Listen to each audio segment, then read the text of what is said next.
right, Franki Valli. We saw him on December 3rd. We got to see him in Tucson, Arizona, 2022, right? So we have My Eyes Adore You. Big Girls Don't Cry. Walk Like a Man. Don't Go Away. But one question, though. Yes. Do you think Franki Valli still got it, though? Do I know what I think? Actually, I do want to know what you think, huh? Keep watching and find out.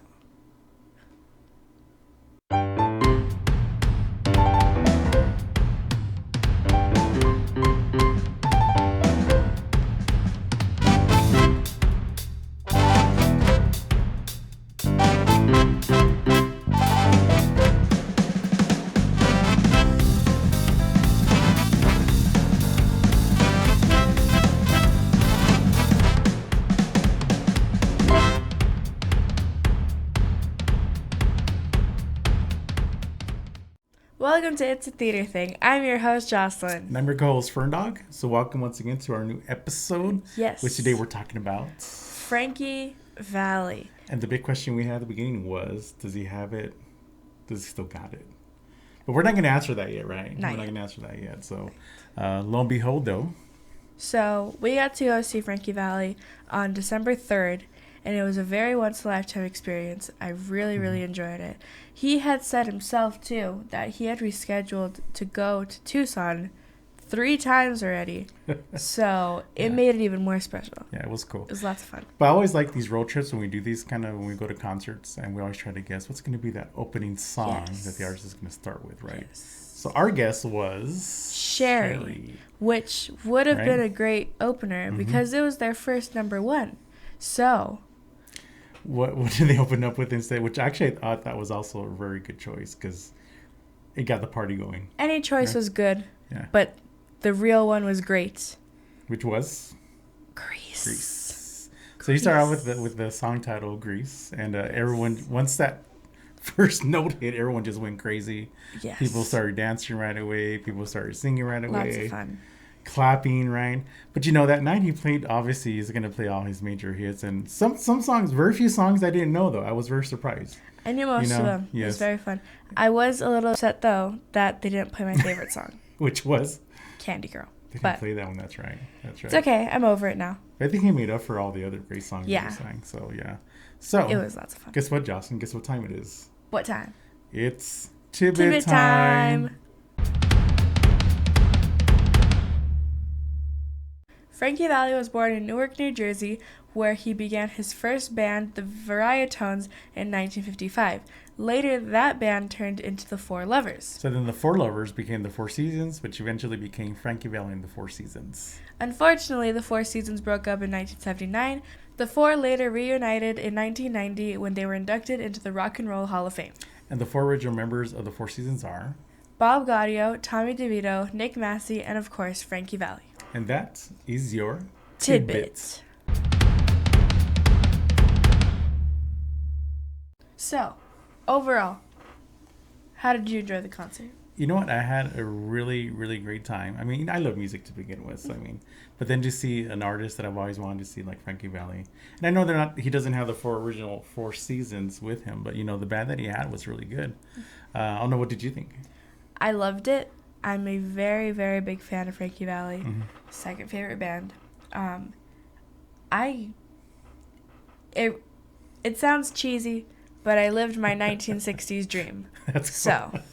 I didn't even know you had a 1960s dream. That's pretty cool. Yes. Which includes obviously Franki Valli, right? Franki Valli. So he played a lot of his great hits. I mean, he obviously started off with the song Grease. Yes. He also played, like, for example, Sherry. He played Walk Like a Man. What else did he play? Remind me. Ronnie, Ragdoll. Yes. My Eyes Adored You.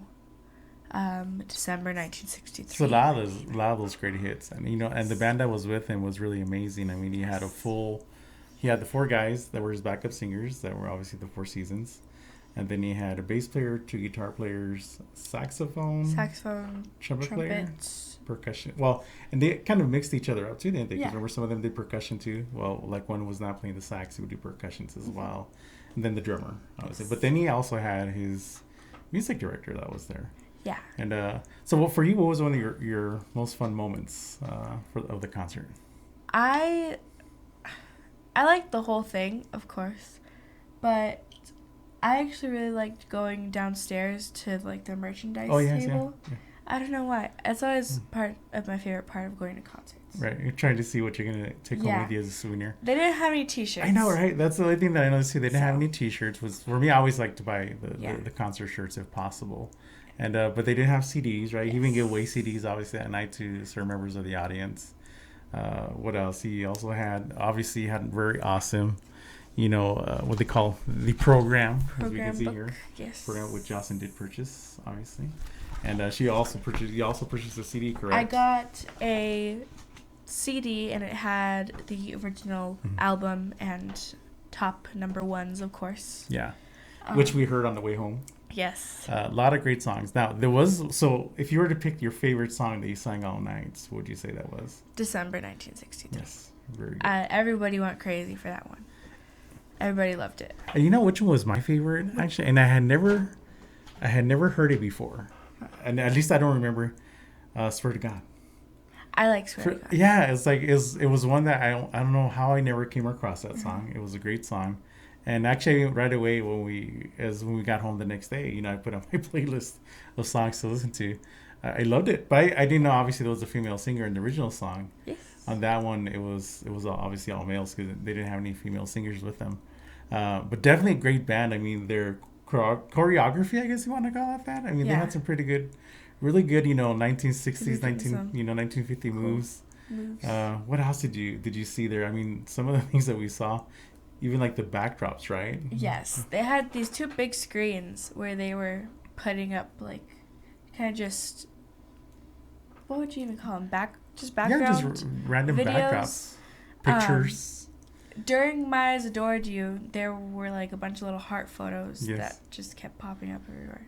And that was like, and those were actual photos of like actual people, I think, that they were using. I'm pretty sure we're not sure. Yeah. They seemed real. Yeah, and even just photos of his career, like from certain songs he would play or sing, and then he would have like, the backdrop of that photo of that timer, a photo of himself or the band, right? Of the Four Seasons. And but he had an amazing band. He definitely had an amazing band. And actually the band he has now, I mean, let's talk about that little tidbit number 2.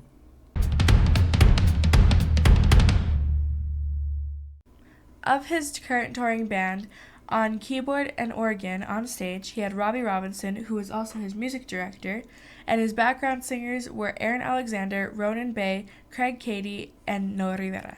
And then filling in with the band also, too, we had the guitar player, Basil Funk, guitar player, Carmen Grillo, Rick Haller, who played saxophone and flutes, and we also had Alfredo Lopez on bass, and Andy Sanesi on drums. And that is tidbit number 2.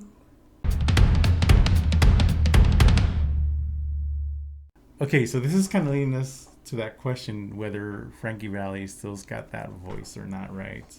And because how old is he, Jocelyn? He's hitting 88. Or is 88 years old. Great career. Yes, a very long career. Yeah, I mean he's had his ups and downs. If you've seen the musical Jersey Boys, right? Yes. Which when did that one come out?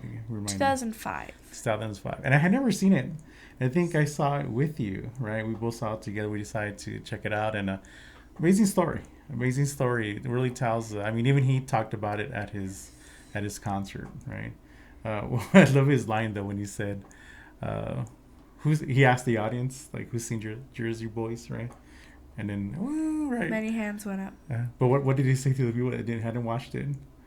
He asked the director to go down there and get their names. Oh yes. Very mobbish, like I want their numbers. Kind of did that little thing. Oh, that's funny. But it was, when you look at the crowd, it was a good variety of age groups. It wasn't just older people. It wasn't just younger people. It was a good mix. It was a very good mix. We were sitting behind a large party of older people. Right, and they all knew each other. It's like they all went to. They were having the time of their life. Yeah. So. And we were having the time of our life. Yes. And then on the other side, you had, it was a very good mix of age groups. So obviously, he has a very big following, right?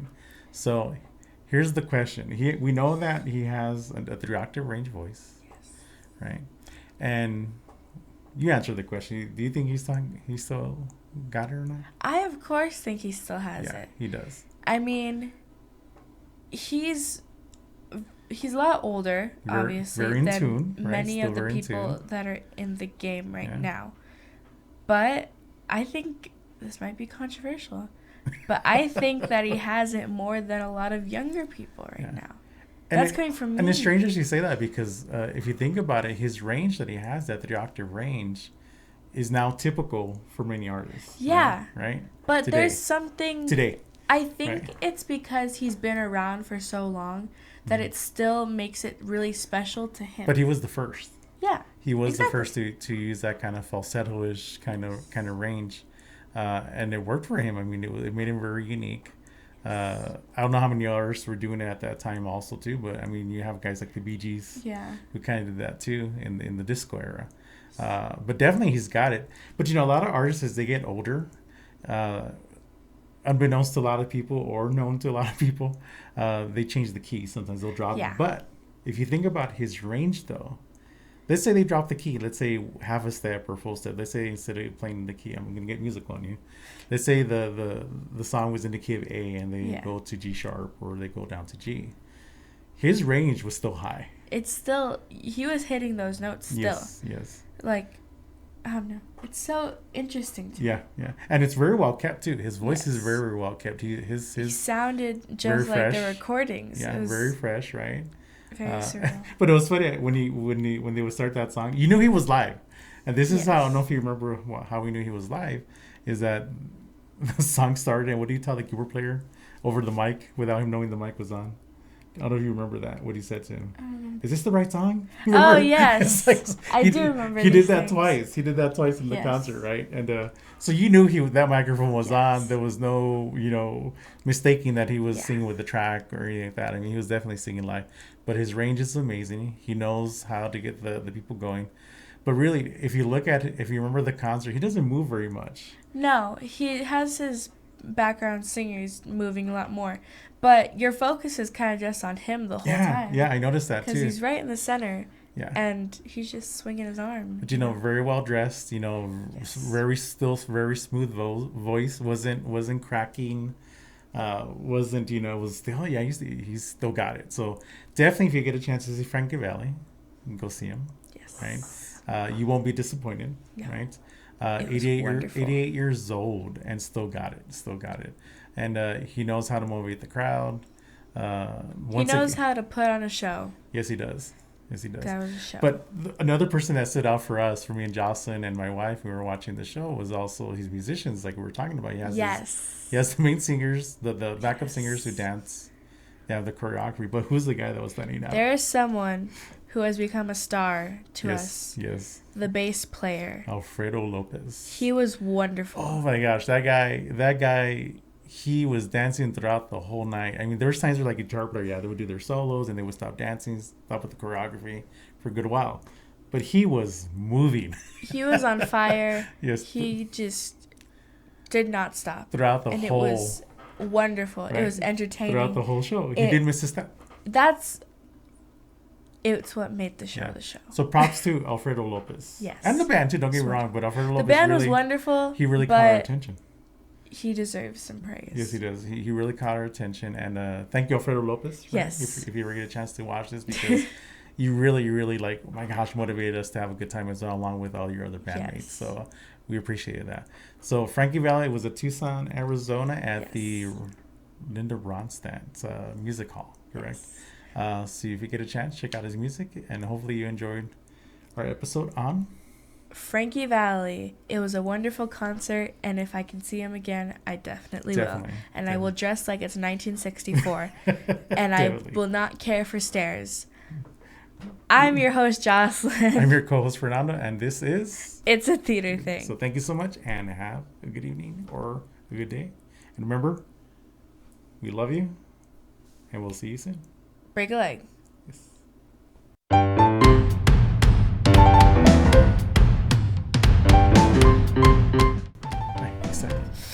Excitement.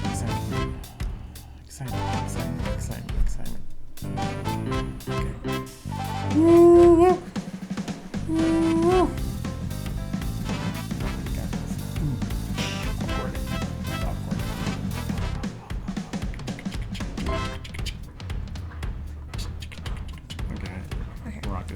seen Jersey Shore, which he also... Jersey Boys. I'm sorry. Oh, I forgot. He's not out there with the guy doing the Jersey Shore thing, right?